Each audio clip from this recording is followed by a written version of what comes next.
I'd like to welcome all of you. I'm glad so many of you are here for the induction today for Crash.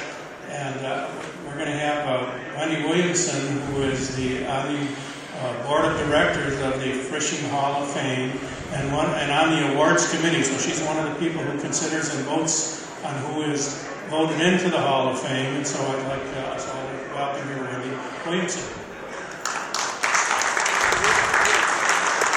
Thanks, Stephen. Thanks for everybody for coming today. I have to say this is not where I'm most comfortable. I'm more comfortable in a boat than there, so bear with me. I first want to talk just a little bit about the hall, and I don't know, many of you have probably been there, but of course we have the 4-story muskie. It's the home of world record fish, a museum that's designed to preserve and promote freshwater fishing.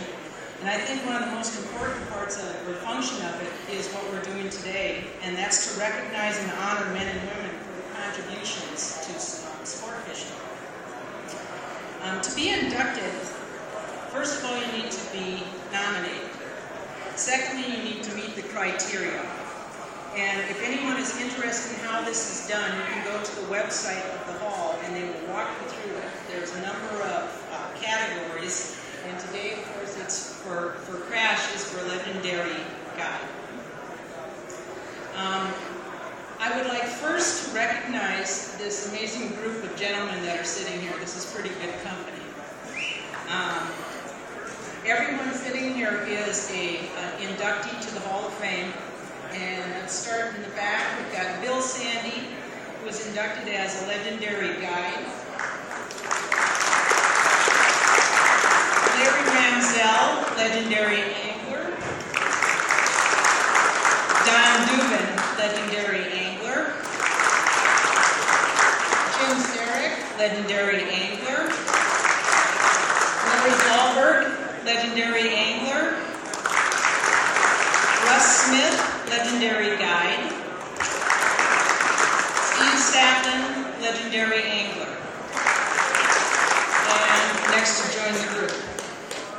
So I'd like to just, talking about the criteria for a legendary guide, I'm going to read it out in Splash, is considered are persons who have gained by their expertise and professionalism a status of credibility and immortality judged so by their customers and or their peers. Now, I just got to meet Crash for the first time a couple hours ago. And I'm going to ask Jim Sarek, who's a friend of Crash's, to come and tell him, or tell all of us everything we needed to know about Crash. So, Jim. Everything? Everything I know about Crash? Gina, can you leave? I think it was about 23 years ago, actually, when I met Crash at one of the sport shows. He invited me to come down and fish in Kentucky. And 23 years ago, people didn't really know much about muskie fishing in Kentucky. I mean, Wisconsin was where everything was going on. People thought about it. And I remember driving down from Chicago, and of course, Crash was like, "Oh, it's only about 5 hours." Well, driving his speed it probably was, but So I ended up getting down there 7 hours later, about 2:30, 3 in the morning. I'm trying to negotiate my way through all these hills because the thing is flat here in Illinois. We get down there and he's giving you directions. You make a right turn at Farmers and Sharkies, and I'm like, "What are you talking about? Those aren't roads." He says, "Oh, you're going to stay at this little hotel here. It'd be great." And so I pull up in the dark at 2 in the morning, exhausted, stay in this hotel, which by the way had no lock on the door. And at about 4 in the morning, a pickup truck comes flying up, the lights on, guys are out of control. It was a scene from Deliverance, as far as I was concerned. I was traumatized. Couldn't sleep all night. 6:30, it's still dark. Another car comes up with a boat, and it's Crash, telling me it's time to go fishing. And as a muskie fisherman, we don't have to get up before the sunrise. That's not right. But we fished all day, and I don't think fishing was that great that day, but that didn't matter.